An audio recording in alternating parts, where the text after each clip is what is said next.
Hit this, and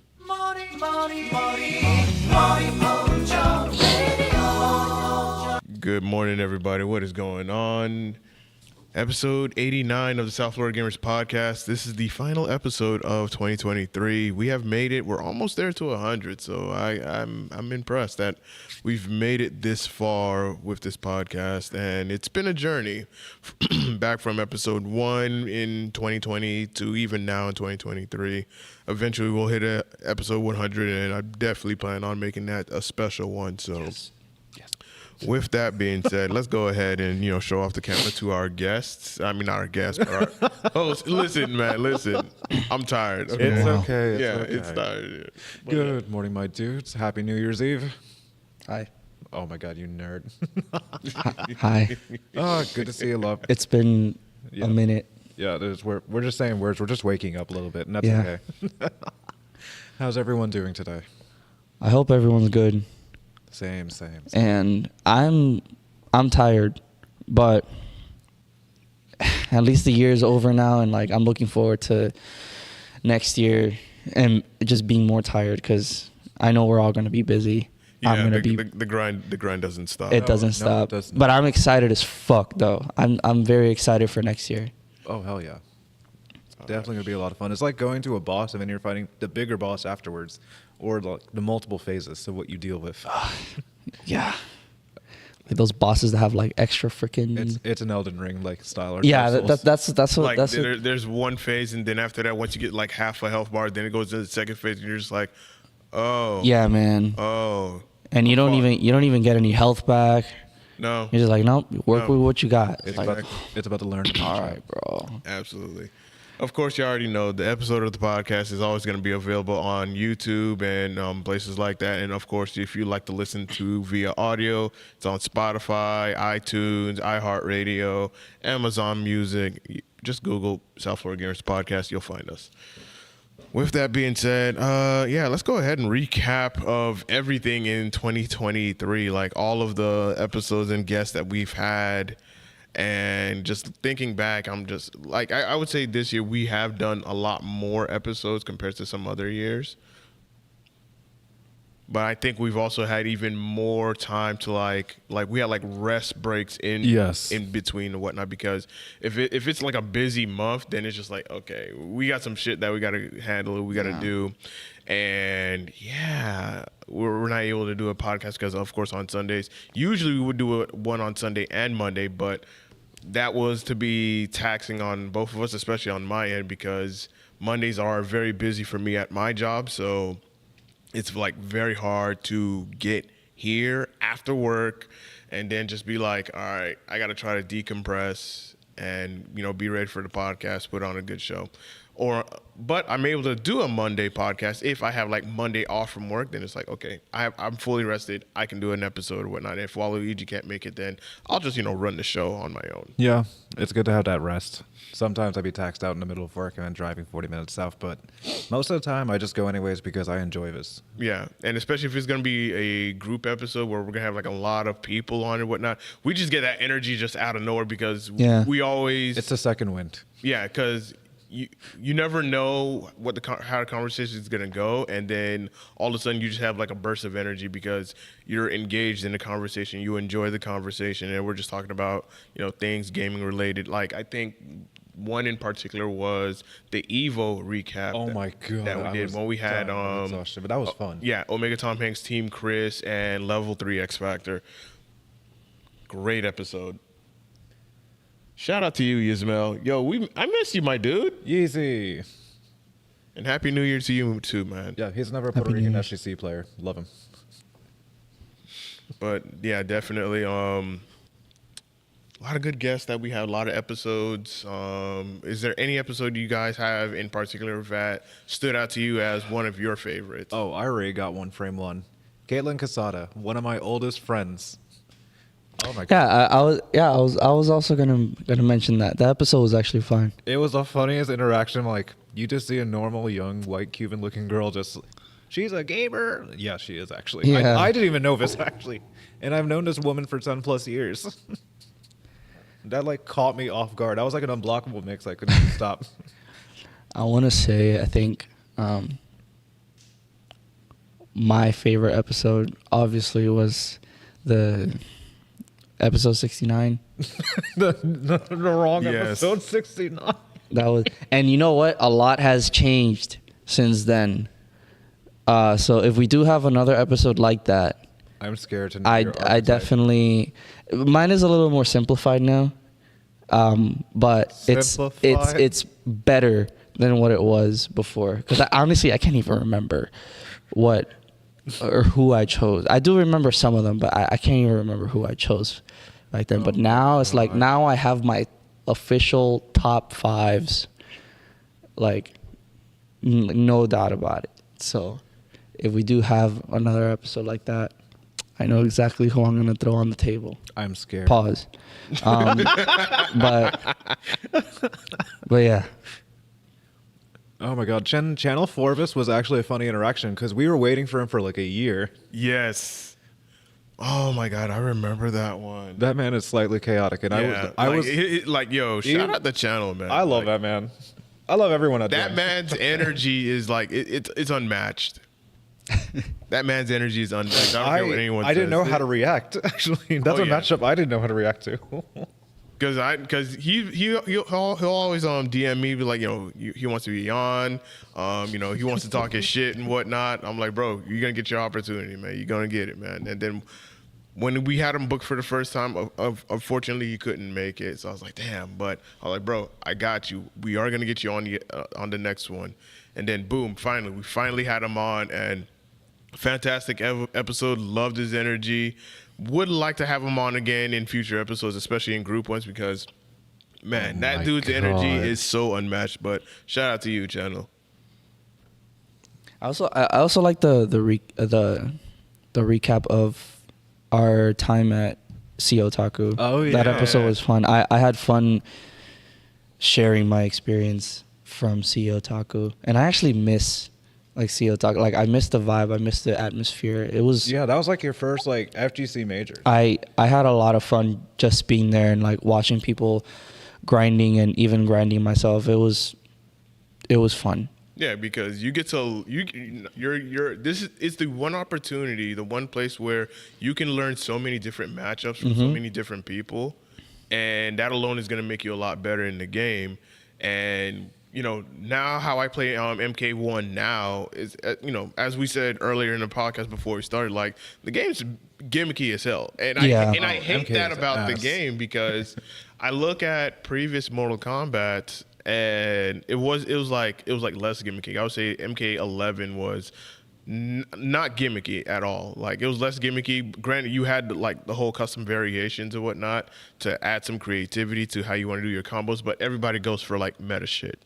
Yeah. Everybody goes for the meta shit. Always. Like what is the most effective way to do X, Y, and Z? Mm-hmm. And then MKX, same thing. You had like you had one character, but they had like 3 variation styles.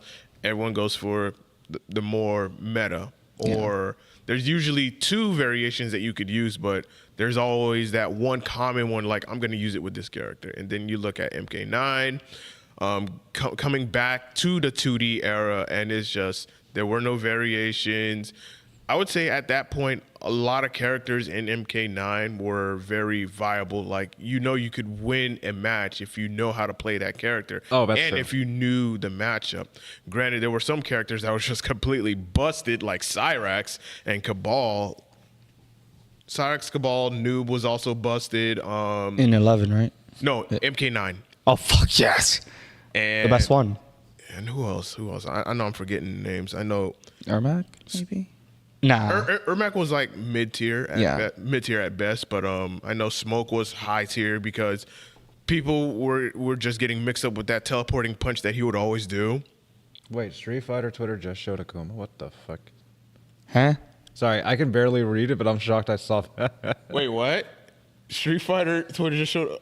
Nope, we're not ready for this. We're not. This is another subject.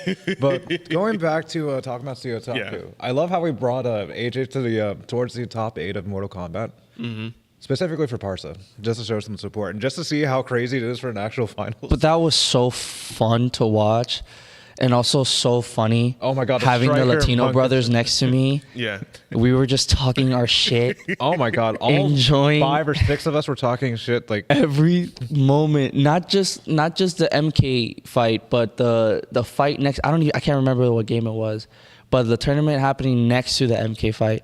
That was Blaze Blue, I think. yes. I don't even know a thing about That Blaze was Blue, but so that was funny. hype. So like the three of us were just like looking like We're looking left and at right. each screen. Then you see that one guy Everyone took on his the shirt off. other side is like getting hyped as fuck, like jumping off the freaking chairs. And then all of a sudden, like Parsa just like he like gets up on his chair like, yeah, like fuck it, dude. It was so hype. Oh, he beat Otto. That's Yeah, it was one of his rivals. It was so fucking hype, bro. And we were just like having a laugh the whole time. Oh yeah, we were laughing at that shit. Because he was like, dude, it's just a game. I'm like, yeah, I know, but it gets so fucking hype. It was fun, man. It's the lore within each person that you just don't notice. I'm like, why did they pop off? And then you just someone just explains it next time. It's like, oh yeah, this. I'm like, this makes more sense. yeah. Well, yeah, definitely, and I like the expression that we had on our faces whenever we see like a Baraka Cyrex, we're just like, oh my. It was. No, we're talking about Punk with Striker when Striker didn't realize the super was an overhead. Oh my you just god, see that this- was the best. That was the Like, highlight. I'm I've- so glad I I've caught never that. seen a man so done with life, and Yeah. then he resets the whole bracket. Yeah. and you see Punk salt tweeting. Is it Yeah. Gab? That MK was- is this. That was. That interaction was genuine. I'm so glad I caught that. I caught all that on video. You're like, this man really salt tweeted in Yes, getting bro. second place. I'm like, that's That- crazy. That was so disrespectful, man. Plus, it's always good to see like one of my clanmates or like my members actually getting up that high. That was dope. That was the best part too. Island, never sleep on island on certain games. And you know what? That was like obviously Mortal Kombat had just came out, so that was like the peak of basically the peak of Mortal Kombat. 'Cause, like everyone was on it, Oh, that man studied. and then now it's like the game just Yeah. went downhill a little bit. Even the online tournaments that I join for like Tampa Never Sleeps every Thursday, the numbers have like went down. Sometimes it'll hit 50, sometimes it's in the 40s or whatnot, sometimes in the 60s. But I remember, like I would say, like the very first one, it was like high hundreds or whatnot, and you had like 2 pools. Now it's just one. One. Yeah, now it's just one pool. Maybe I'll join one. Yeah, it's definitely worth it. For me, I join more so to see how well I'll do against others because yeah, I can do Combat League for hours on end, and I think the highest I've made on Combat League was Demigod, and I just walked away after Demigod because none of the skins look appealing to me. yeah, the skins, There's no drip. Yeah, the skins don't. And then Can't having a catch me. banner is unseasoned. Yeah, and I just hate. I mean, I'm gonna mention that as my pet peeve, but I just hate how Mortal Kombat's like online ranking is like dumb.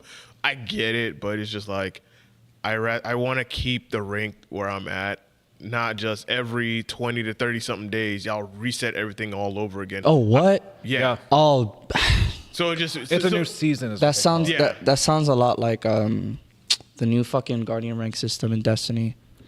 where it just resets. Yeah, it everything. And it's resets just every like, season. I grinded so hard to get this high. Yeah, And then And just for you to do it all over again. Yeah, Yep. and it's like nah. That's why games. That's why games nowadays are becoming like more like of a chore instead of like an escape.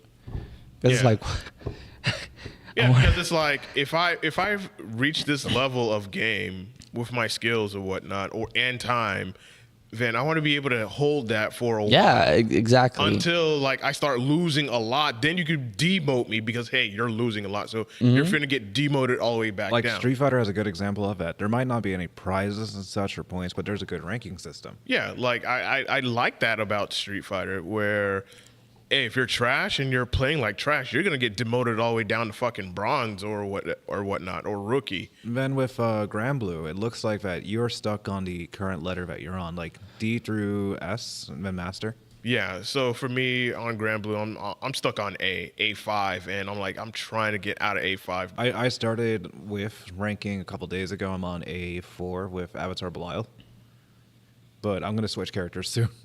But with that ranking, like you want to get to a point where you get so high up that you're not dealing with all the stragglers on the bottom. Like, you want to deal with like better players, like people who play a lot better than you, because the higher you rank, that tells you that, okay, I'm really getting good at this game. And that's how I felt with Mortal Kombat. Like, yo, I made it to demigod, and it's getting really, really intense. Like, shit's getting serious. Yeah, like I can't gimmick people like how I normally do, as y'all see in my clips or whatnot. Like, I'm just gimmicking people and because they're in low rank. But once I get to like high rank, like I believe demigod, that's when it's like, okay, I can't do this unless I catch you. Right. Like, I catch you, like you whiff a move, you missed, and I'm gonna punish you for it. But other than that, it's like, yeah, you're not gonna do a lot of gimmicky bullshit when you're up in that high rank. But I feel like at some point, the gimmicks will start popping up the higher you go, because the game's been out for some time now, and at least from what I've seen in either your clips or like other people's clips, it's like, okay, I'm starting to see the same thing. It's called ass play. So it's like, I don't know. I think even that might happen the higher you get. Of course, like, it'll still be something, because I'm sure there are some players out there that are pretty like unpredictable, but still, like, especially now that what's this guy, Omni-Man has been out for some time. God. Yeah. He's a brick. He has the best meterless combo. Yeah. Yeah. And that's 45% damage. I didn't like playing him, even though I don't mind playing top tiers. I just don't like how he feels. He doesn't have drip or sauce. It's just straightforward blockiness. Yeah, like when Omni-Man first came out and people were like using him and abusing him, I'm just like, oh my god, this is gonna be annoying. I played him but once. what I loved was making people rage quit. With Omni-Man, because higher expectations with people. Because it's just like, I see you keep doing the same shit. Oh, I'm gonna keep punishing you, and then all of a sudden, rage quit. Oh yeah, the quitalities are the funniest thing Yes. with MK. But following with Yuzmail, he was just saying that they rebalanced stuff in a random Tuesday in less than 3 months after the game is out. Characters are getting new moves, which is cool, but you can tell the game released way too early, which is agreed. Yeah. MK, they were rushed by shareholders. Yeah. I still say this. I respectfully still say fuck the shareholders from rushing Ed Boon. If it gave like another year or two, I think the game would have been perfected, or at least a good 8 out of 10. Yeah, definitely. And you look, as I said, you look back at MK11 to MK1, and you're just looking at like gameplay wise. I'm not as thoroughly entertained with MK1 as I am with MK11, because at least with the character that you use, you're gonna have to think about, okay, how I'm gonna punish this character, how I'm gonna try to see how I can learn this matchup or whatnot, especially if I'm at a disadvantage, rather than you're just getting gimped out because of gimmicks and whatnot. I think oh my god, I lost my train of thought. I'm sorry. What else? Also, speaking of something to do with speaking of MK. bad rankings, I could also say Guilty Gear has one of the worst months, because all you have to do is win 5 times in Celestial, and you're in for a month, and you have to do it all over again. And rankings don't do anything. It'll just give you a nice aura that you can stay in for another month or just keep going. So you'll see people blindly grind a game that you don't see in majors. Mostly online warriors are like level 4,000, 5,000. I've been playing the game since day one. I can literally just cook somebody in less than 2 hours. And then I'm just like, oh yeah, I'm back in. Even if I get kicked out 3 times, I'm still in. And then I just got to wait a month. The tower is definitely messed up, and I think that's where Daisuke is a bit off with the ranking system. But that's okay. I love the introduction. I love the competitive scene offline.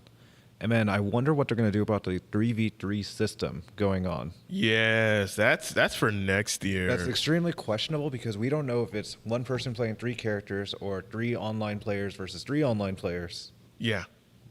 It looks... I feel like that's gonna be hectic. How are you gonna, like, you guys? Everyone's gonna have to be on point on like switching out. I don't think it's a tag team system at all. I think It's not? like, I think it's just 1v1v1. I think they simulated something like this What? in... Okay, long story short, in CEO Otaku last year, they did a 3v3 tournament. So it's like 1 life, that's it. So like, let's say me, Butters, and you, for example. So like elimination. Yeah. Okay. And I thought it was last man like standing will usually win. Like Butters clutch. I didn't know how to play Strive well last year, so I sent Butters and a buddy of mine named Ultima Wielder. I had him do my dirty work actually. Okay, so we ended up getting 18th out of like 40 something teams. Okay, because I had assumed it would be like both teams, like at the same time, not at the same time fighting, but like, you know, let's say the three of us are going, we're in the same match. It's like, oh, I'm done, Silver. Like I'm gonna switch out with you or something like that. Because that sounds very, very complicated. It sounds chaotic. Like that sound. I don't even know how they. We have to wait to see how they demonstrate that. Definitely. I thought it was gonna be like that, but if it's elimination, then that makes more sense. That's what I'm assuming. I might be wrong. I've done like a 3v3 where the same thing, but we all had our separate matches online and reported our scores. It was actually funny as heck. Cause, yeah. My brain was kind of on fog right dumbest, now. I love the dumbest names out there. Like the names that you've seen are like the Jonas Busters or Bottoms here. There was one name you liked. I forgot the name of it. And then you see mine next to it, which is, I wanted to be named the Grapple Chapel after my buddy's group. But he was like, no, we're turning it to the Mind Goblins. I'm like, oh my motherfucker. God. I was so pissed when I heard this because I'm like, I will gladly change my tag just for today, just so I can be with the homies. But no, the Mind Goblins was the group, and we got like top 8. And we weren't even expecting this. At least you made it to the top 8? Oh, yeah. I cooked someone from Puerto Rico, actually. Nice. I was dying of laughter because I didn't touch Strive for like after CO Taku. And I got asked to do this 3v3. I'm like, I can't say no to a homie. And we had an episode where it was after Street Fighter 6 came out. Yes. Yeah. And we all talked about it, right? I can't remember which one it was. We briefly talked about like some of the characters, the way it looks, music wise. I'm definitely gonna make the switch. I'm gonna go back to Street Fighter. I know you saw that Spy X Family animation. Yes. I know you went. That is literally why I'm doing it. So I assume you're gonna main one of the hardest technical characters just because of your. Yes. Chun-Li. I kind of wish it was Cammy instead. I don't know why the fuck they went with Chun-Li, but I mean it makes sense. Yeah. Because like they do have similar fighting styles. Yeah. But I'm willing to learn Chun-Li for that. But I'm still gonna play around with Cammy just because that was like the first character that actually felt like, okay, this is natural. I like how she feels. Which, like I said before, I would have never expected in a million years to actually main Cammy because I've never in my life touched Cammy until Street Fighter 6. Yeah. Chun-Li's exactly. Yzmael actually plays Chun-Li. Exactly. So he can guide you. that is literally why. As soon as I saw that trailer, I'm like, and Chun-Li's pretty good with modern controls. Dude, that was targeted. They reached the target audience. It was me. Like it was me. I'm the target audience. Else. It was just you. Yeah, like they didn't care about anyone else. They're like, oh, we know this guy likes your. I better see Honda wearing like an Anya skin. Nah, I want to see. Wait, who'd you say? Honda as a joke. Oh, okay. They should add everyone else from Spy Family, like Lloyd. That'd be pretty cool. What? I don't know who the hell he would be, but not Ken. That's one thing for sure. Definitely not Ken. That'd be kind of stupid. Yes, that'd be kind of stupid. I don't think you can. That's the thing. Bond would be freaking Blanca.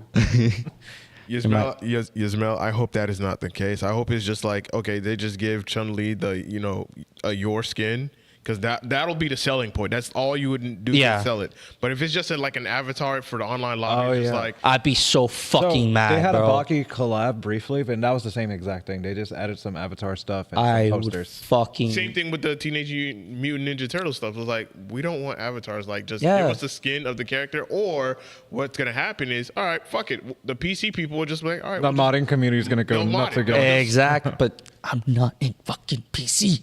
So you have want a laptop. I know I do, but like I'm mostly console. Yeah, I'm mostly console. Yeah, you're right. I can. That's a valid eventually point. I'll get a PC.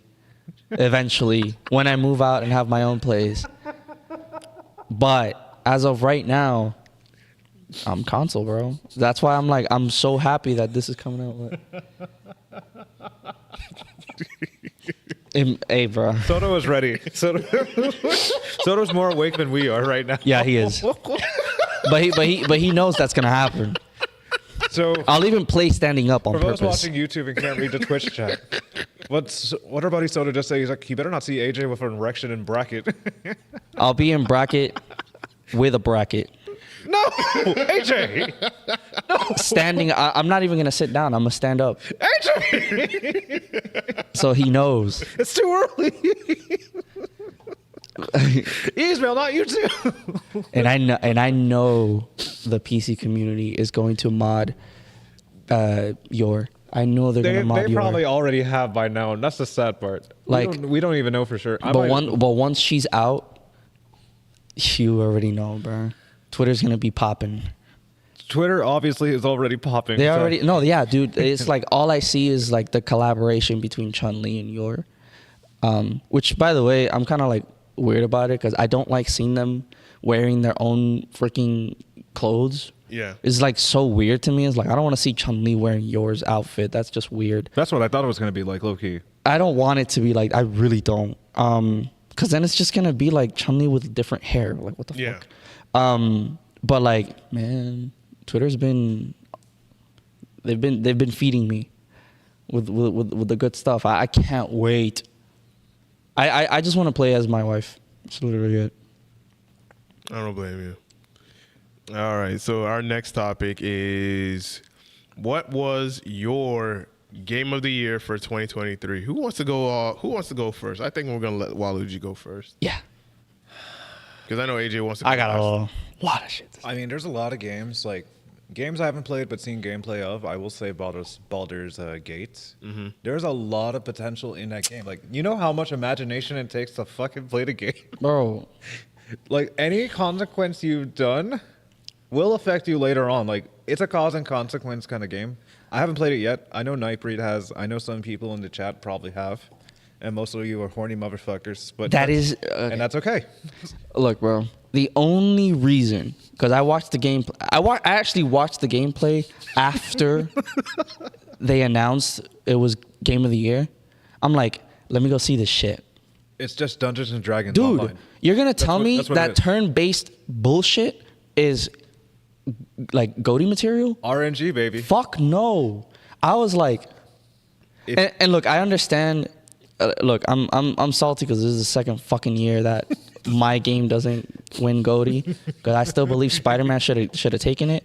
But I understand why Spider-Man didn't, because it was the same game from the first one, and they did take away some stuff, which was like, why would you fucking do that? Yep. And then Adidas kind of just drew their own skin. Can we not? Yeah, what the fuck? Can we put a moment for that? That was stupid. We thought it was like a unique mouse look. No, it was just Adidas blindly promoting. Yeah, what the fuck? And then, and not even that. I think the part that definitely cost them GOTY was the fact that the story was like very linear. Yeah. It was like you're here and you're just continuing. You like, sure, there's side quests and side missions, whatever, but like it's linear. Yeah. And the game like basically waits for you to, you could literally start the game and do every single side quest and then continue. Doesn't really affect the actual outcome of the story. It's all going to be the same. So I understand why it didn't win GOTY, but at the same time, like, dude, it was such a good game. Like, even if the story was linear, the story was so great. The acting was amazing. I think the narration was awesome. Which is why I was like, why didn't it got nominated 7 times and didn't win anything? I was like, what the fuck? There's no fucking way. Yeah, that's also. But like, I understand that the characters in Baldur's Gate were interesting, which I've never played it, but I have heard many things about it. Yeah. So I get it, but at the same time, I'm like, it's like a gateway for Dungeons and Dragons nerds. Yeah. I want to learn how to play D&D because of Baldur's Gate, but I think I'm going to play it as well on PS5. yeah. Because like any action you do will literally affect you. Like if you fart in the wrong direction, you'll probably die later on not knowing.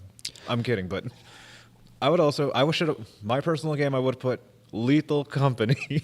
Really? Yes, the game. I was not okay. Nobody expects that game. Yeah, I know. One, it's a simple PC game with random seed generators, so no matter where you go and what you do, you might get fucked regardless. Even though it's the same loop where you have to meet a quota of collecting scrap and it gets harder and harder, you're dealing with the unknown.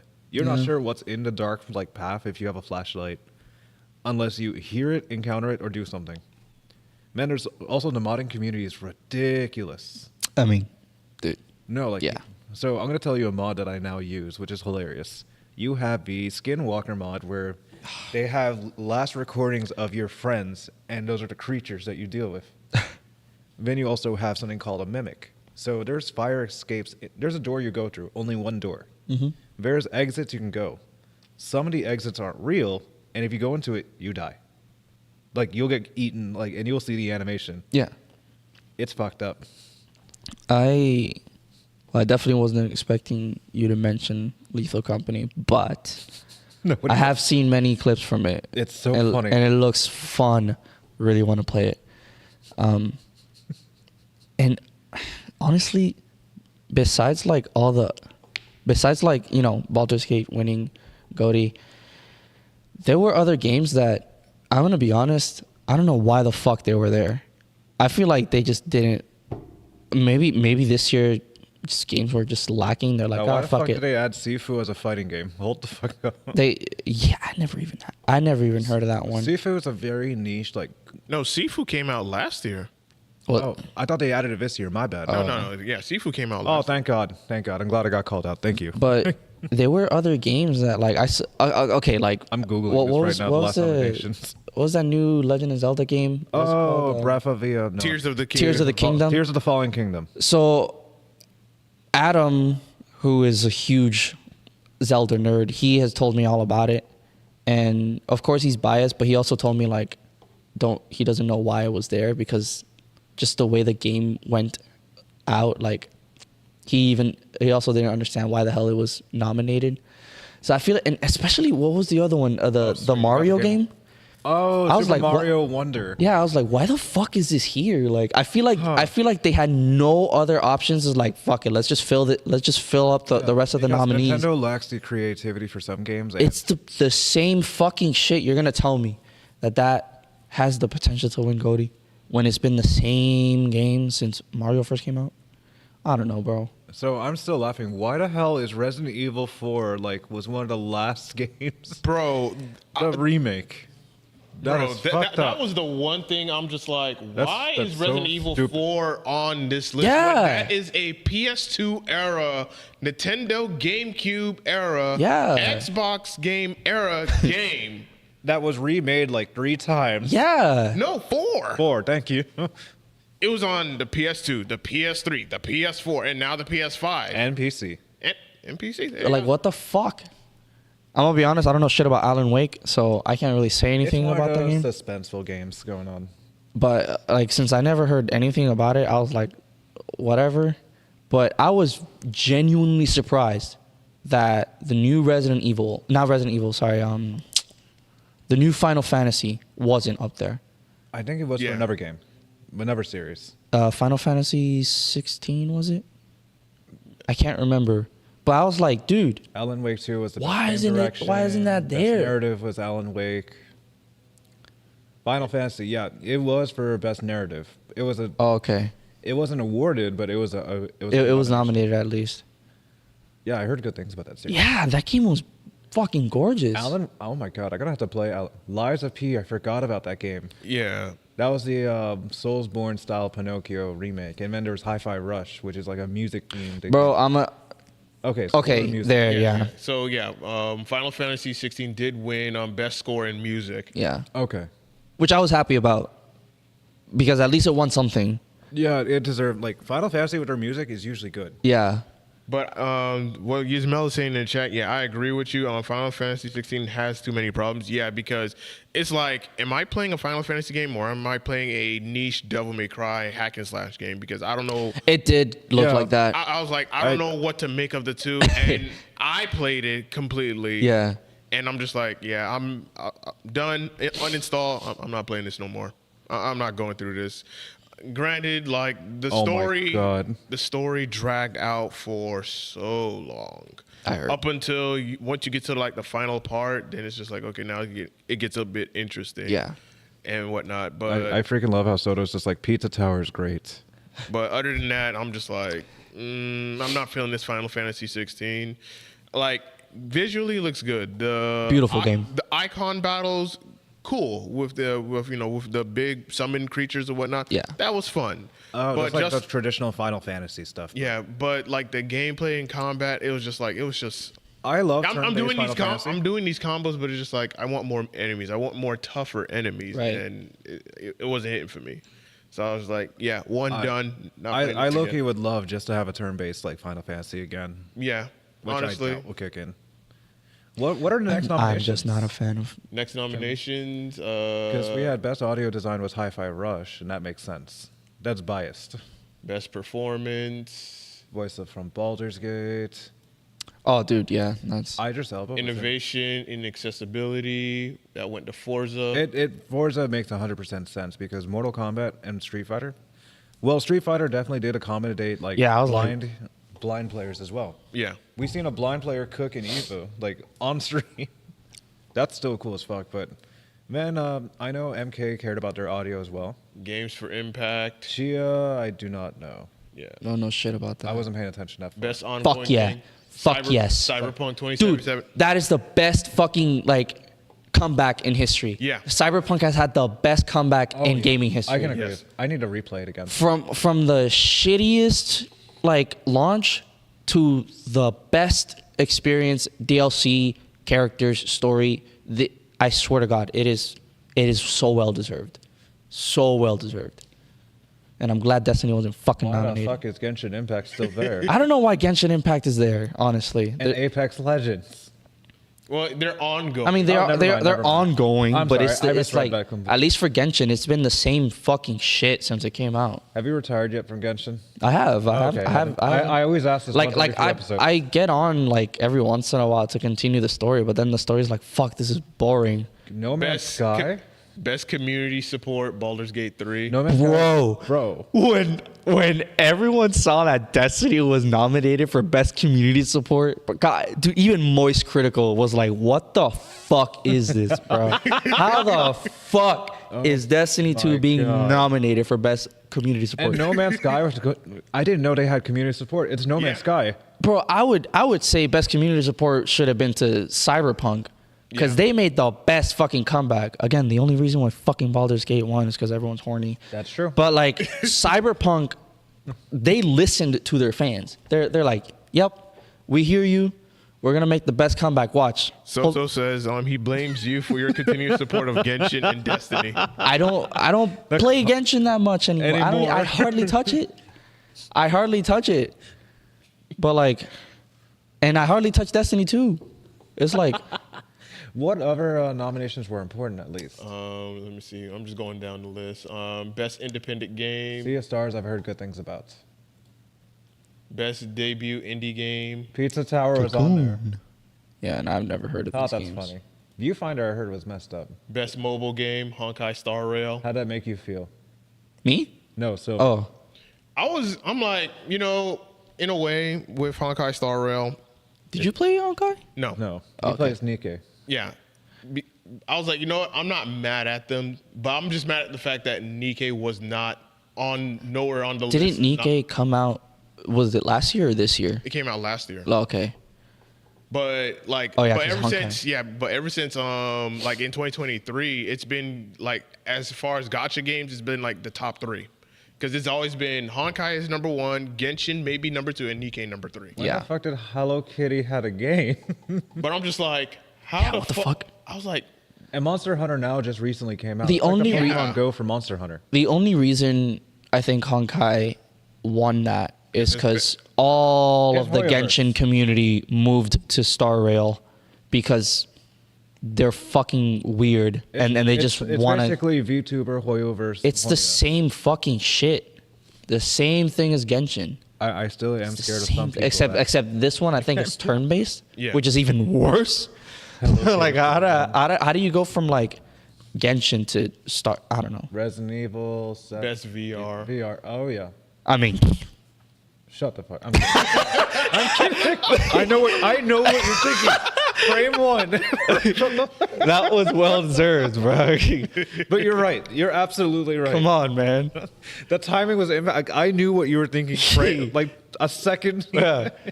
Come on now. You know, Best Armored Core action game. You know what? This is my game of the year. I can agree with that. This is my game of the year. Dead Armored Core Island 6. felt like it fell off. Yeah. They took way too long, in all honesty. The first Dead Island came like, what, 10 years ago? Back in the PS3 era. Yeah. Yeah, man, that was. 10, 12 years ago. They took Yeah. a while. Yeah. They made like another version of it, or like a spin-off, where it's after they left the island. It was just too much. Way too much in the game. But what's next, anyways? But yeah, but hold on. Before we move on, I want to talk about Armored Core 6 because, listen, this is my game of the year because I've waited for over 10 years for a sequel to Armored Core 5. I've waited for so long. And I was like, I hope From Software delivers go back to the Armored Core series because they've had their success with the Dark Souls series, the Soul series. Love it. Elden Ring, Game of the Year last year. I know you're so I know. Hey, let us get this W, okay? Let us get this Let W. us get the W. Even though we already had one from Sekiro. Exactly. What the fuck? But I was like, I'm like, yo, From Software, I still love these games. I will still play them. But please go back to Armored Core. We need that our mecha game back. Because some of these other mecha games that I've played, they're okay, but they're lacking in a lot of stuff. And then, boom, Armored Core 6 comes out and fell in love with it day one, played the hell out of it. I would spend hours customizing my mech more than playing the game.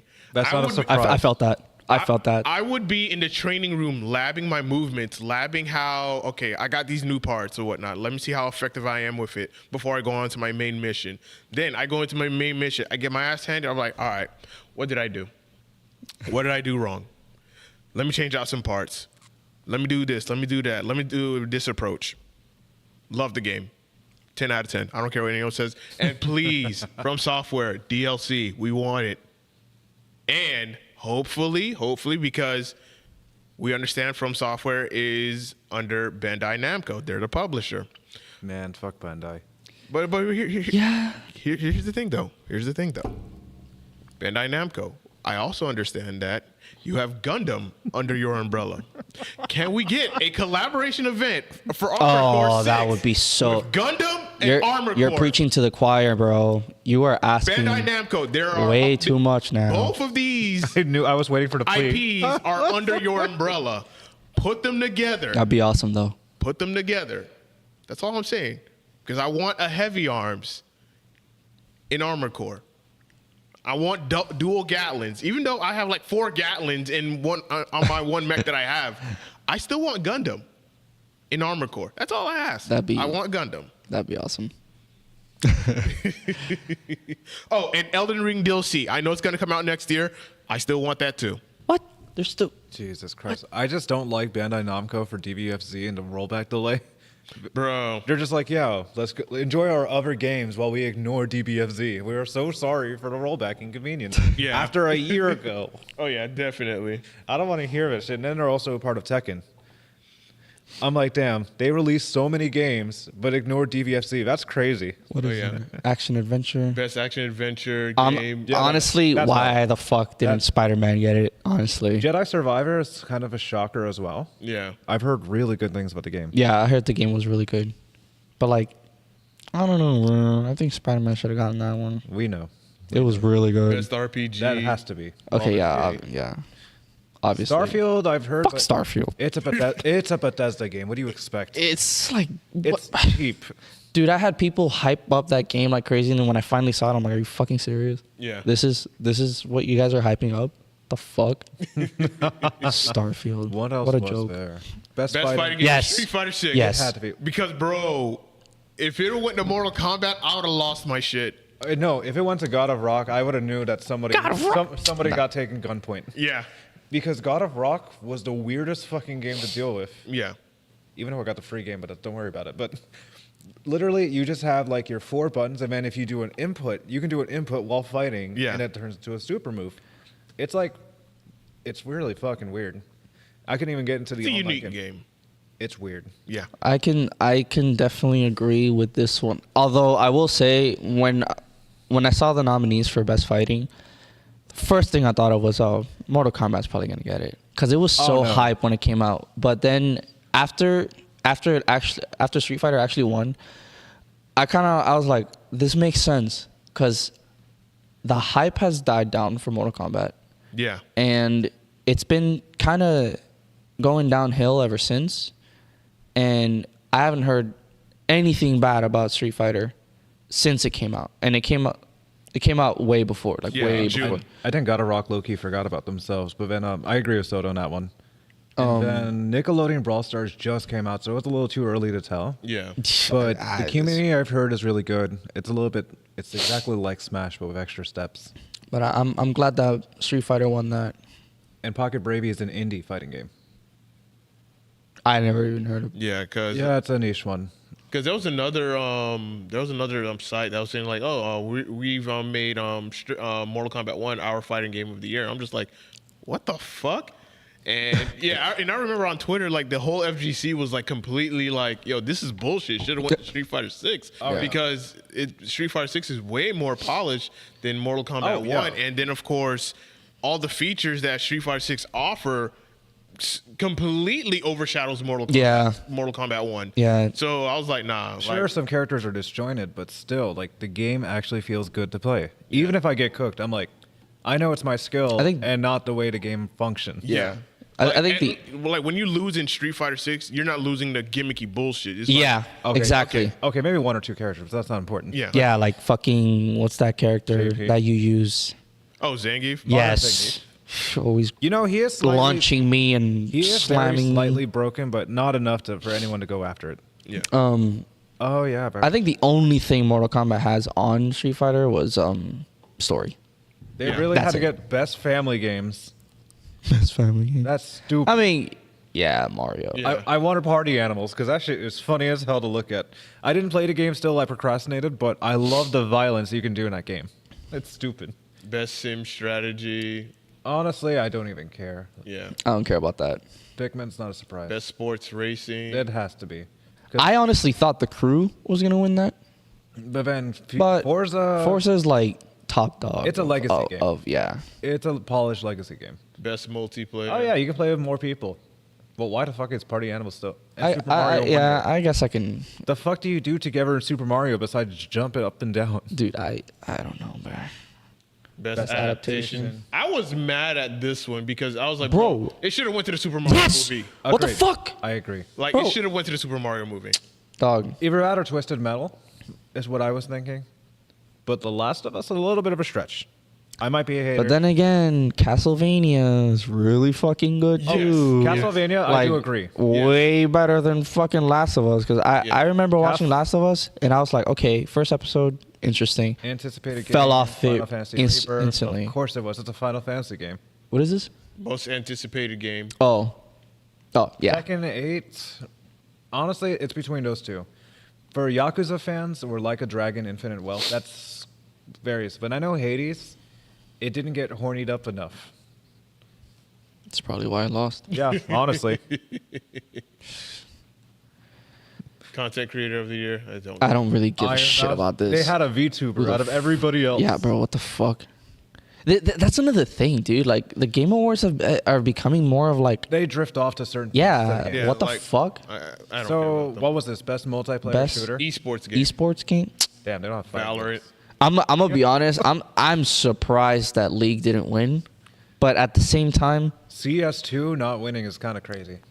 But PUBG Mobile should have died out, and an esports athlete. Like, what is this, bro? Who actually gives a fuck about this? Honestly, I don't. I don't know. Esports athlete. Everyone. Esports athlete. Athlete. They look so generic. Esports athlete. I'm sorry, bro. Like, when you see a fighting game like competitor and an esports player, like, they're two different people, and you could esports coach. What? I feel like I missed something out. Fuck. Best esports event should have been Evo, but Oh whatever. my god. I wish League we of shared- Legends World Championship. I heard League of Legends World Championship is like And that's, wild. And that's in, like it's what, big. South Korea. South Korea or California, one of those two places. And it's usually stadiums that are packed. Now, I'm also going to mention this. I've noticed from between last year and this year, I feel like the standards now to win Game of the Year have like completely shifted. I feel like they lowered. Yes, but also like they shifted more towards you know, the standards should be more creative freedom to the player throughout the story, and I'm like, yeah, that's cool, but I don't know. I've noticed like the standards shifting from fucking Elden Ring to now Baldur's Gate instead of like following, you know, linear games, which is like, I get it, but at the same time, like, even if the story is linear, it can still be written very, very well. And I know like story isn't the only thing. I'm assuming story isn't the only thing that makes Game of the Year, but since I'm very focused on story, that's kind of like what also determines like Game of the Year for me. That's why last year I was so salty that God of War lost, and very salty that fucking Spider-Man lost, because like the stories were so fucking good. But then it went to games like Elden Ring and Baldur's Gate, which is like, You're like, I never heard shit about the damn story besides, oh yeah, characters are great. Yeah, I'm sure the characters are great, but I haven't heard shit about I the think story. it's the fact you create your own story to an extent is what people will buy into it. And I get that, but at the same time, like, It's been a while since does you it heard that. have to just be like, And I also have to say that with what you're saying, I also have to say that it also has to be cultural impact. Like which games like really gave a cultural impact to That makes sense. to all the gamers and of course on social media, because what's the game that gets people talking? Yeah. A lot. Yeah. And when I think back for this year only, I'm looking at, okay, what's the one game that people were like madly talking about a lot, and it was Baldur's Gate more. yeah. It was Baldur's Gate more so than Spider-Man. because Spider-Man- everyone's horny. And also release times as well. Exactly. Release And- times. seem to be Yeah, like the release biggest times do. I've noticed that too. Release times are like That's why. very detrimental to like. That's why I personally think that Elden Ring was able to win because of from God of War releasing a little bit later, Yeah, I because know, God of bro. War released like far 2 later. or 3 months prior.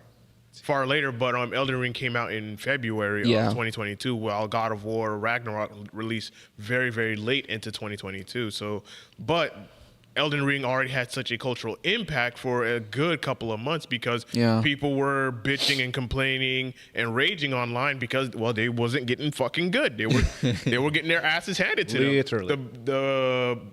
The combat difficulty was so high because people are losing to the one. And The tree sentinel when. yeah, the tree sentinel was cooking everybody. Oh Like, yeah, then you realize you can just walk away from it. yeah. There were certain enemies like, yo, if you're not strong enough, don't fight this guy. Don't be like, you know what, I'm gonna go ahead and Just go. deal with it later, like everybody Yeah, else. just Yeah. level up to the point you get strong enough, get some stronger weapons, and then come back and cook his ass. That's what I did because Yeah. when you're starting out and you go up against the tree sentinel and he's just like minding his own business, you come fuck with him, he gonna check you. And people were complaining, like, you know what, this game sucks. I quit. The difficulty's too high. I'm like, bro, if you just watch his patterns, like, It's you can- easy to do, but Yeah. sometimes people never really practice the parry mechanic too. yeah. I haven't practiced it myself, so I just go Unga, But that is like the most crucial thing. Pairing. but you can also roll. You can, but like pairing like that, because you can counter right after pairing. I'm Yeah. assuming. Yeah. So like. Then they also have the horseback mechanic too, so you can always run away from the problem. Yeah. Definitely.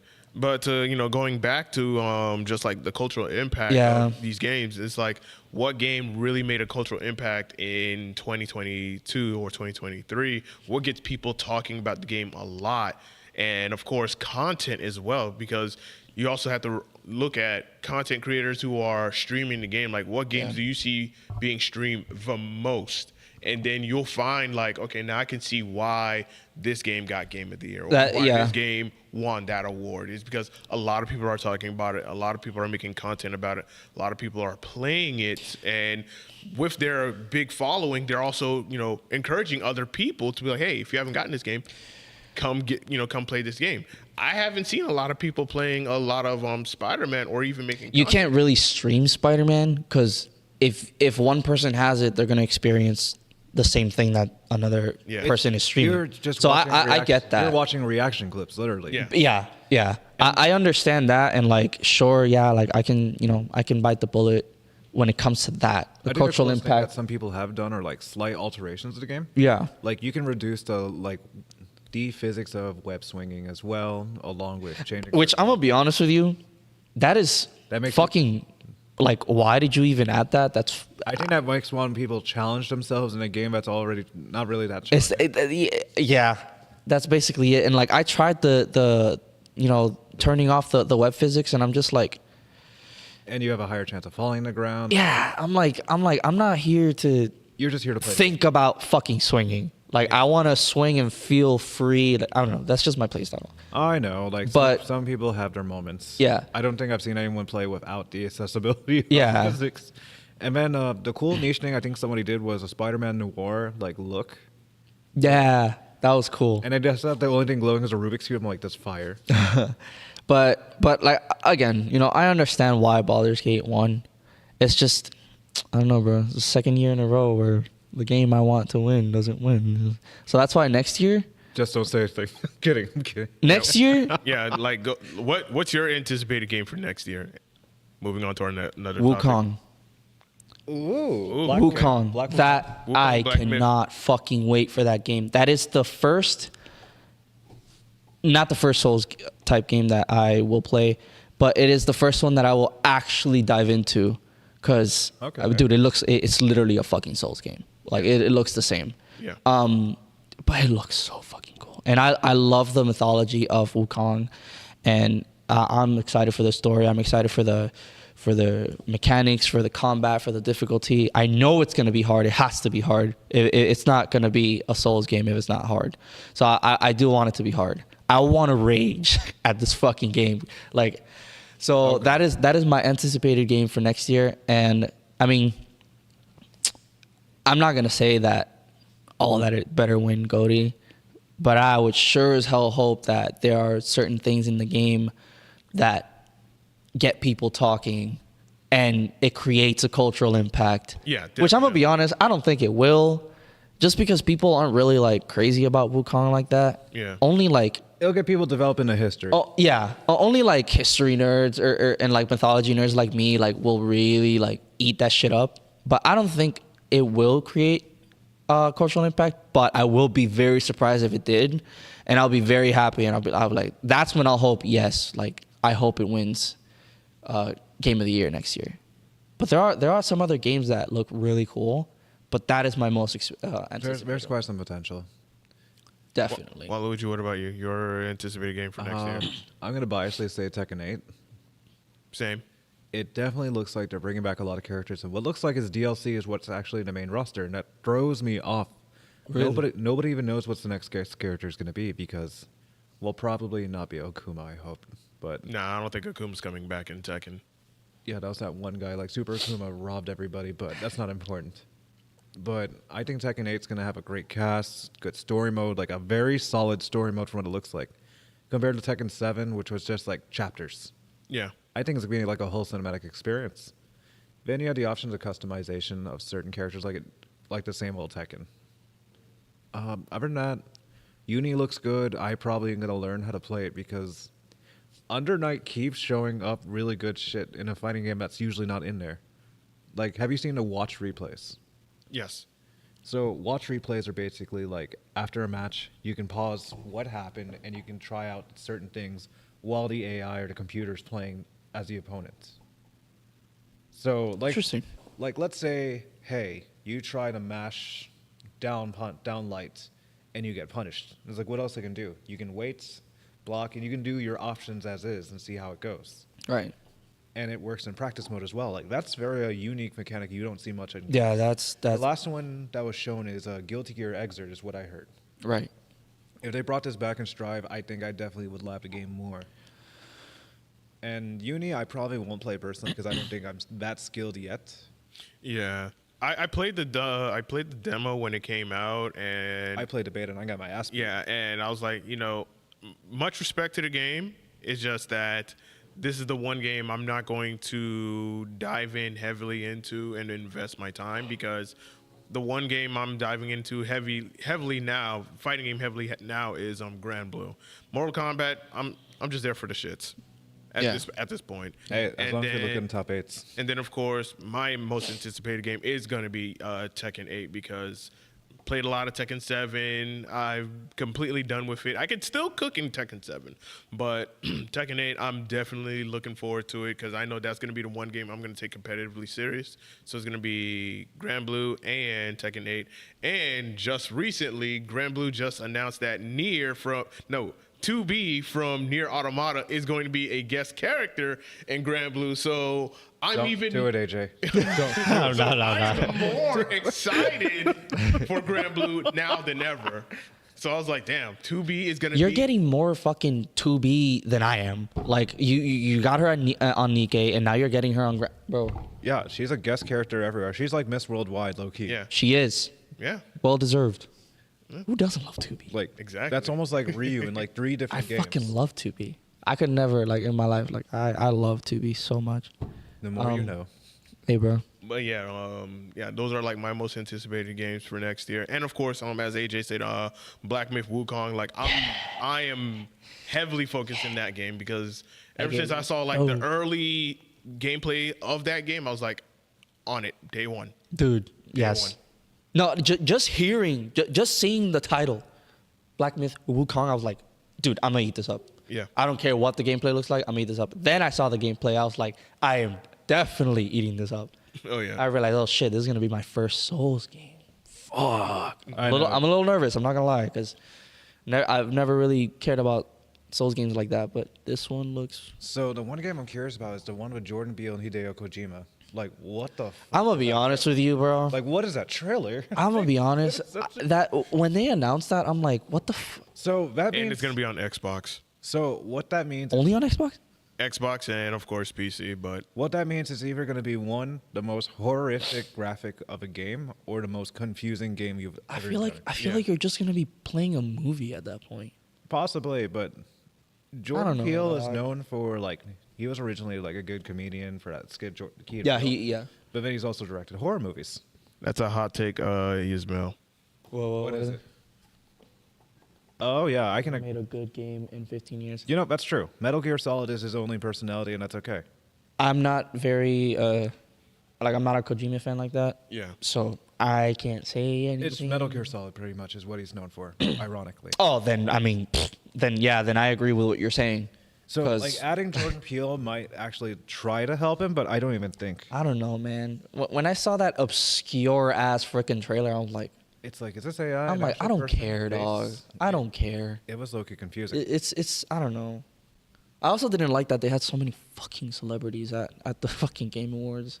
I felt like I was watching like the Grammys or some shit. I'm like, dude, can you stop?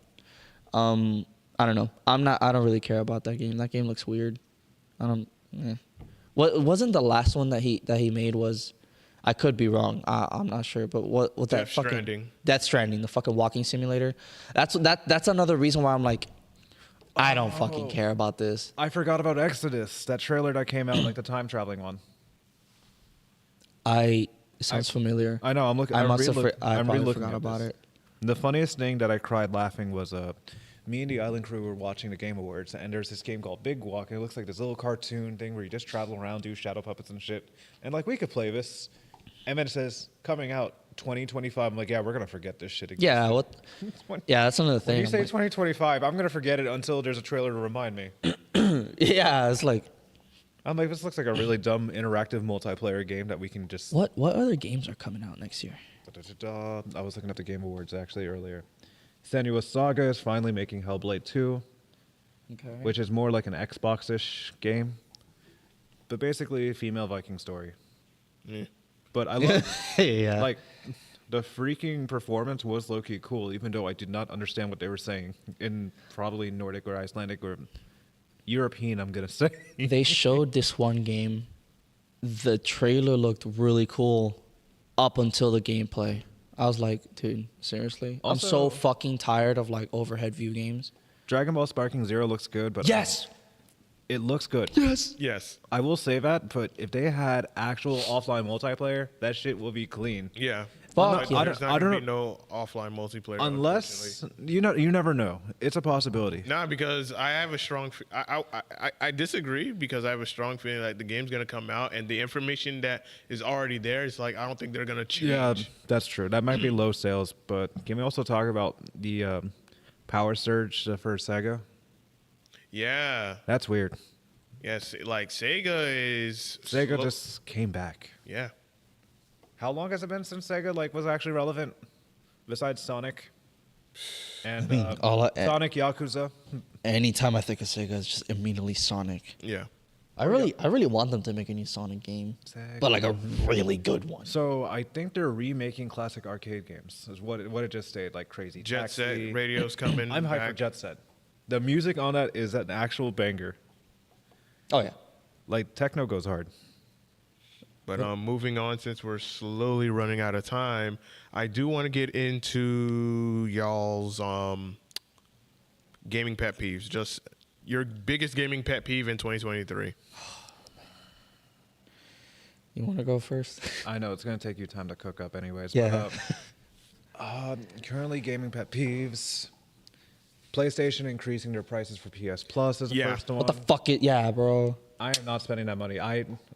My subscription ends tomorrow, or probably by midnight, so I'm gonna do it when I get back to my place. Like, why is it so expensive for online multiplayer and exclusives are ass?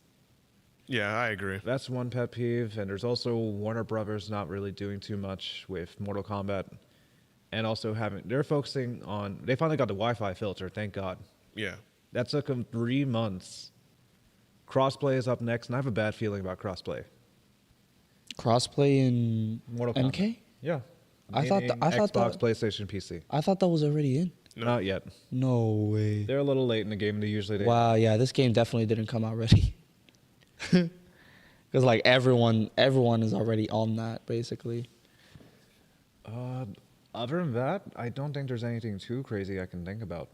For like fighting game wise, there's just basic Mortal Kombat bullshit. Well, I feel like you got something to say. So I'm scared. I'm already scared. I mean, most of it does have a lot to do with Destiny. Fucking knew it. I Go fell on. I fell off the game a little bit this year just because Lightfall was fucking trash. And we were talking about how fun it might be, looking like you could be like Dude, Spider-Man it and looked. shit. You remember that one Yeah. episode where I was going crazy? I was like, Yeah. dude, I'm so. Because Witch Queen, the previous year was so good that everyone was like, damn, like they cooked up such a good story with Witch Queen. The next story has to be even better, and it looked cooler. It looked amazing. But that's the thing about Bungie. They put all their effort on the fucking trailers because they know how to sell shit. They know what grabs people's attention. And then Lightfall came out, and it was such a dog shit fucking DLC. But it did bring some quality of life changes that I loved, and the new Strand subclass is awesome.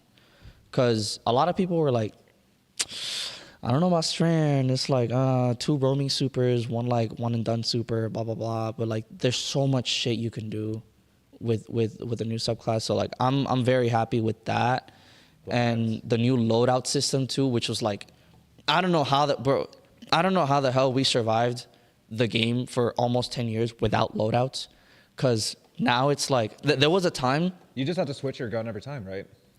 you create a loadout, and all you got to do is just go to the side tab of the screen and just click on it, and that's it. You have everything ready. Yeah. So you instantly wow. you don't have to like analyze everything like, oh, what do I switch to? No, just you click on that loadout. That's it. You have everything. You're ready to go. The only thing that sucks is that it takes away your fucking super if you already have your super, which is whatever. But when they came out with that, we quickly adapted to the loadout system. That the next season they were like bugging out for some reason, and then like we didn't have loadouts for like a week or two, and we just went back to like caveman days. And everyone was like, how the hell did we go this long without loadouts? Because now it feels so weird having to actually like think about what you're gonna like swap out to. I will say Lightfall, the good thing about Lightfall was, you know, that and the story, not the initial story campaign, because that shit was dog shit, but the story that has been playing out throughout the seasons is really fucking good. But I'm fucking tired of drip fed content. Every fucking week you log in, you do your fucking your dailies or your weeklies and go home, and then like that's it. But at least the stories have been really, really good. But I think the biggest pet peeve that I've had this year was that huge, like massive L that Bungie took, like when they cut a bunch of employees. They just fired like, I don't know, over 100 of them, I think. Oh wow. They fired over 100 of them, and then they delayed the final shape. So the next DLC was gonna come out in February. Now it got delayed to like June, I Dear think. God. June or July. And that was such a bad time for the game and the community, because like everyone was worried, because like what is gonna happen?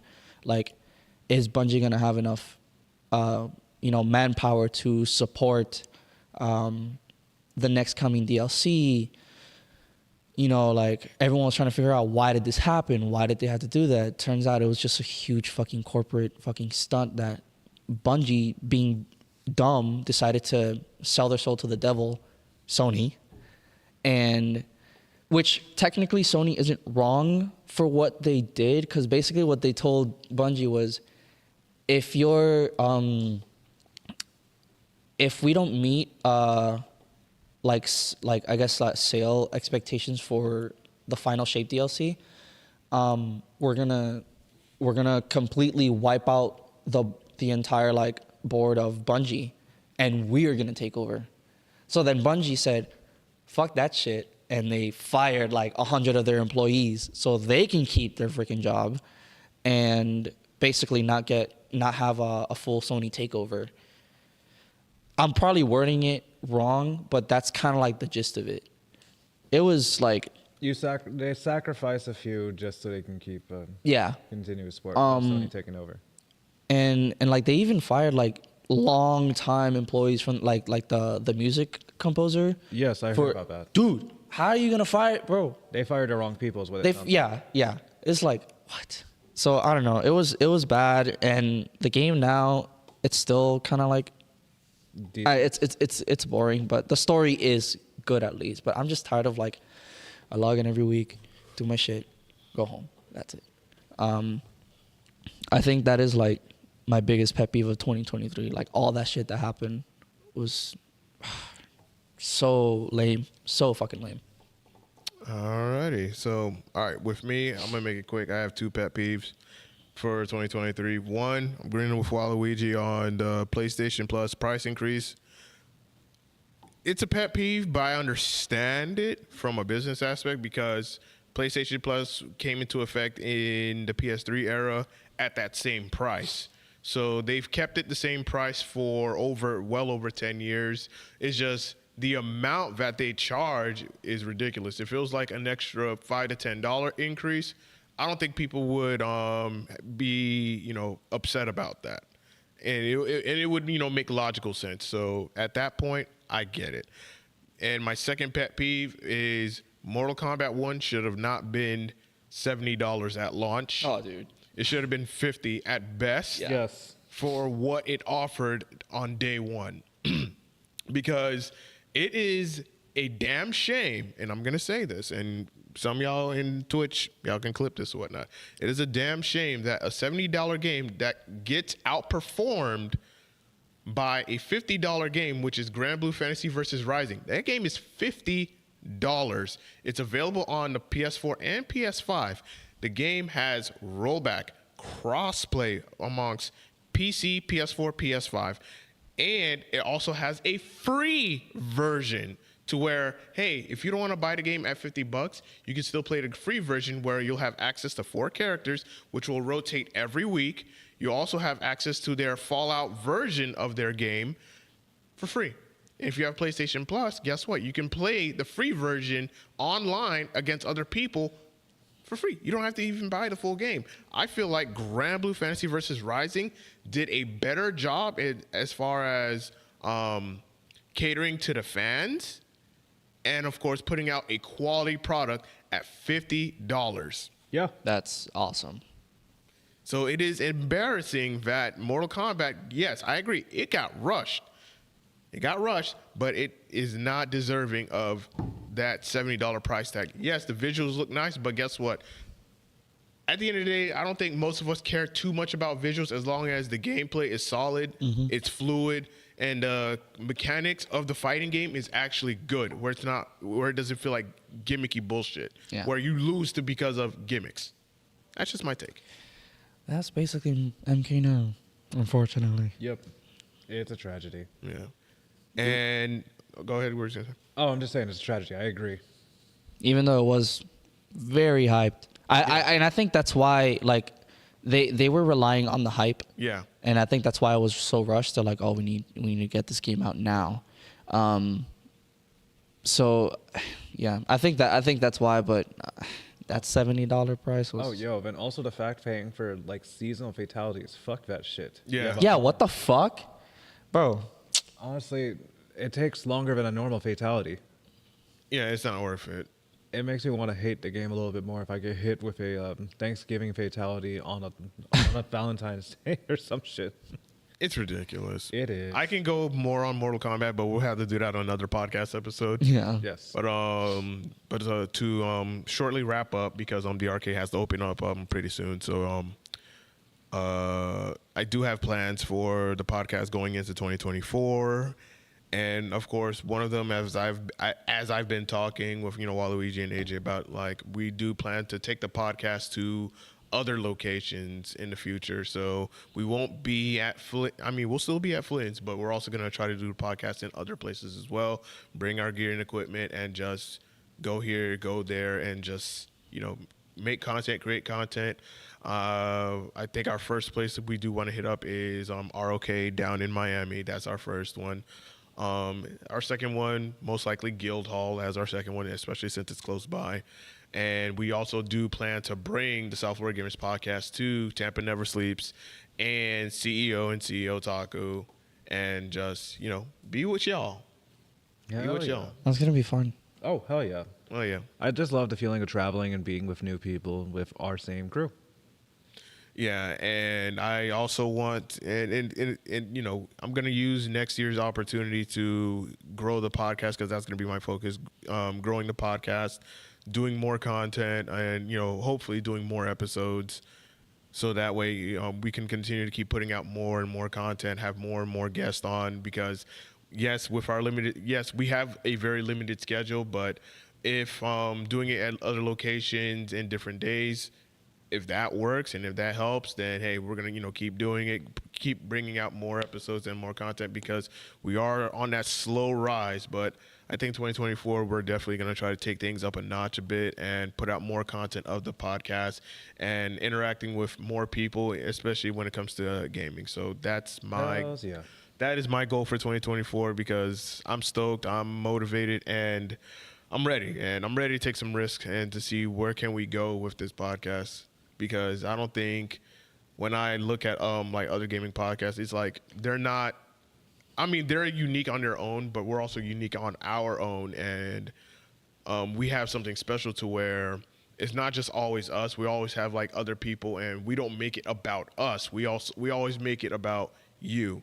the people who are watching the podcast, the people who are listening to the podcast. Like, we want to hear your story versus you're hearing our stories and our takes. We want to hear about you.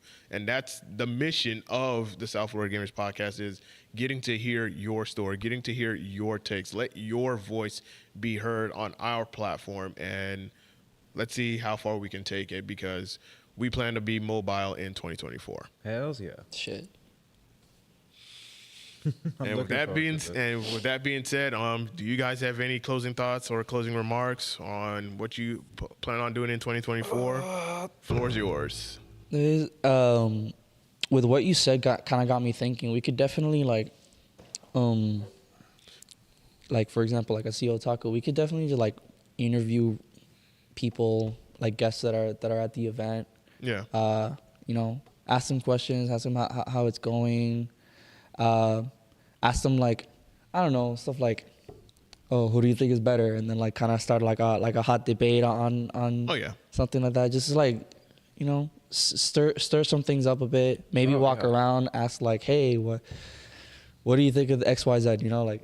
Oh yeah. Definitely like engaging. It's like, why'd you mash it on block? Yeah, it's like, oh, are you a masher? Are you I don't know, you know, stuff like that. Oh yeah. Once you get more with the scene, you'll understand the terminology, and shit just feels. Just getting to know like what kind of players are out there. All the different personalities. All of the Oh, man, personalities. you'll see a lot of assholes that are funny as hell.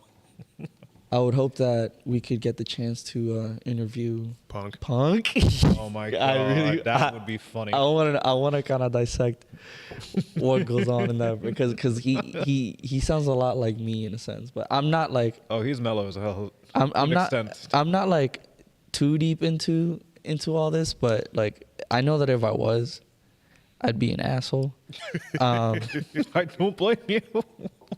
And the way he was playing against Striker, I'm like, I like that. I want to know a little bit about this guy. What makes this man tick? Yeah, so. And this shit talking game is even more. Oh my god. In Street Fighter. If you saw me yesterday shit talking at DK's, that was the funniest interactions. But I definitely like. I like the idea, like, you know, us being mobile and like, you know, getting to know other players, hearing their takes and stuff like that. Not just here, but at the actual event, because I feel like at the actual event is gonna be like in the moment, very authentic. Yep. it's all natural, like, and the hype is there, so you know, like you really get that energy. AJ, what makes it funnier is I don't think people know us yet up north as much as you anticipate. There's very few people that recognize us. Yeah. But that's gonna be our opportunity to Yeah, what's even funnier? Make our names known. What's also funnier is nobody knows him yet because he's not on Twitter. We mentioned him briefly, but that's it. It's like, yeah, he's alive. I should make a content Twitter. Yeah. Like, cause I've been thinking about it. Cause I've noticed a lot of games, like gaming communities, are very active on Twitter more than you'll see tech, like you'll even see tech or like certain clips of people playing or gameplay and shit post. Yeah. So like I've been thinking about, and I think I might do that next year. I think that might be a plan, like making like a content Twitter. That's good. You know, for like basically everything that I do. So yeah. My goals would probably be just expanding more of the podcast, continue on competing, and potentially finding sponsorships for the podcast or for Island. Oh yeah. So if anyone's looking for some podcast hosts, commentators, hit us up. We'll talk your shit. Yeah. And last but not least, before we completely close out, I do have a plan to bring back Otakus to South Florida. Ooh. But that's going to be in February. Ooh. I have a plan for that because I'm thinking about that'll be to where if there's like drama or some really hot takes and debates that we want to have, and of course it could be gaming related, anime related, going to anime cons or whatnot. I want it to be done on that platform. It's like a drama alert, low-key. But what I also plan to do with that, make that monetized, meaning it's going to be behind a paywall. Ooh. Meaning, either you see the live stream for free, or you catch the replay. You're going to have to pay to watch the replay. That's my goal. Ooh, that would be fun because we're going to be talking a lot of shit. Yeah. It might be about you. No, I'm kidding. It's definitely not. Okay, possibly. Other than that, we are signing off. Happy New Year, y'all. Happy New Year's. Exactly. And thank you guys so much for, joining us, being a part of the podcast. Thank you for your support of the South Florida Gamer podcast, whether you share the stream or whether you subscribe via Twitch as a subscriber. Thank you guys so much for being a part of this. We're going to go into 2024 stronger and better than ever, and we're going to do more. So if there's anything I can leave with you is that take risk if you can, take calculated risk. Just know that if you're unsure of where you're going to go in life, just take that first step forward, because you never know, rather than you're just sitting, guessing, and thinking, maybe if I do this and that, just take that step forward, because you'll never know what the outcome's going to be like until you start moving. And if you don't move, you're just going to stay stuck at the same position that you've been, and nothing's not going to happen. Don't wait for a chance to come to you. Just start moving. Just do it. Exactly. Yep. Just do it. All right, y'all. We are signing off. This has been episode 89 of the South Florida Gamers Podcast. Y'all have a happy new year. Peace.